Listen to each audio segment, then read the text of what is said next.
சிம்பிளாக ஈஸியாக ஊடா நூடுல்ஸ் எப்படி பண்ணுறதுன்னு பார்க்கலாம். 10 நிமிஷத்தில் பண்ணிடலாம். அதுவுமே நம்ம ஹோட்டல் ஸ்டைலில் பண்ண போகிறோம்.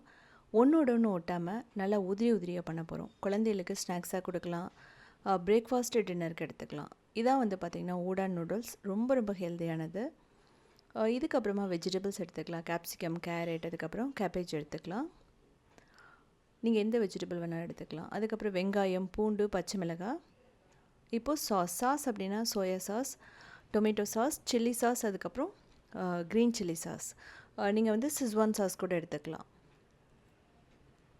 ஸோ இதெல்லாமே ரொம்ப ரொம்ப முக்கியம் இந்த ரெசிபிக்கு. ஒரு பவுலில் தண்ணி ஊற்றிக்கலாம் தேவையான அளவு.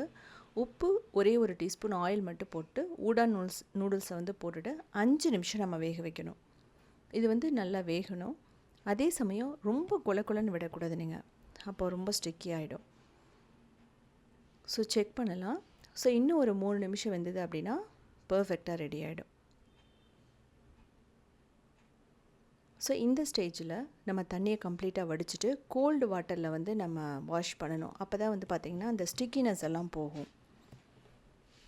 நீங்கள் எல்லா நூடுல்ஸ்க்குமே இதே ப்ரொசீஜர் தான்.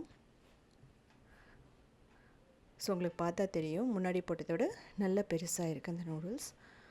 ஸோ இப்போ பேனில் எண்ணெய் ஊற்றிட்டு இதில் பூண்டு, பச்சை மிளகாய் போடுவோம்.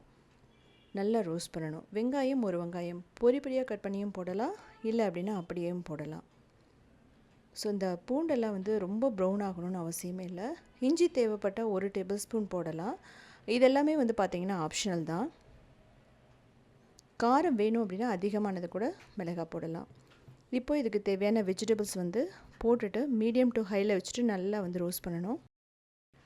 ஸோ உங்களுக்கு எக்ஸ்ட்ரா ஃப்ளேவர் வேணும்னா எக்ஸ்ட்ரா வந்து ப்ரோட்டீன் வேணும் அப்படின்னா பன்னீர் ஆட் பண்ணலாம். அதுக்கப்புறமா வந்து பார்த்திங்கன்னா சிக்கன், எக்கு கூட நல்லாயிருக்கும். இதுக்கு தேவையான ஸ்பைசஸ் போடணும்.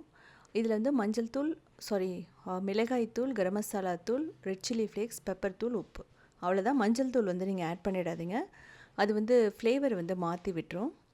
காரத்துக்கு ஏற்ற மாதிரி நீங்கள் எல்லாமே ஆட் பண்ணிக்கலாம். இது வந்து எப்போவுமே மீடியம் டு ஹையில் தான் வைக்கணும். அதே சமயம் நீங்கள் தண்ணி ஊற்றி வந்து வேக வச்சிடக்கூடாது. அதனோட டேஸ்ட்டு, ஃப்ளேவர் மாறிடும். அதுக்கப்புறம் கிறிஸ்பினஸும் போயிடும்.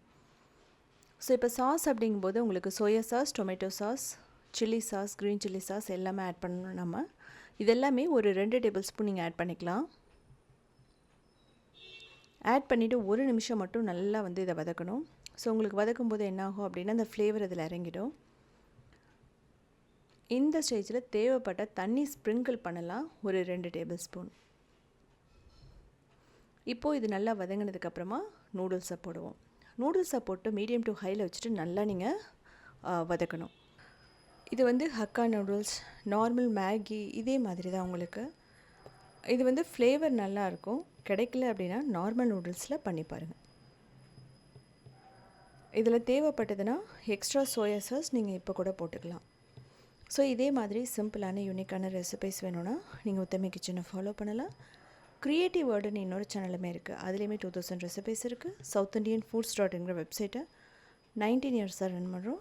அதுலேயுமே 8000 ரெசிபிஸ் இருக்குது. எல்லாமே சிம்பிளான வெஜிடேரியன் ரெசிபிஸாக. ஸோ பார்த்துட்டு கமெண்ட் பண்ணுங்கள். ஸோ இதை நீங்கள் பண்ணியிருந்தீங்கன்னா இன்னும் எக்ஸ்ட்ரா ஃப்ளேவர் என்ன ஆட் பண்ணலான்னு நீங்கள் சொல்லலாம்.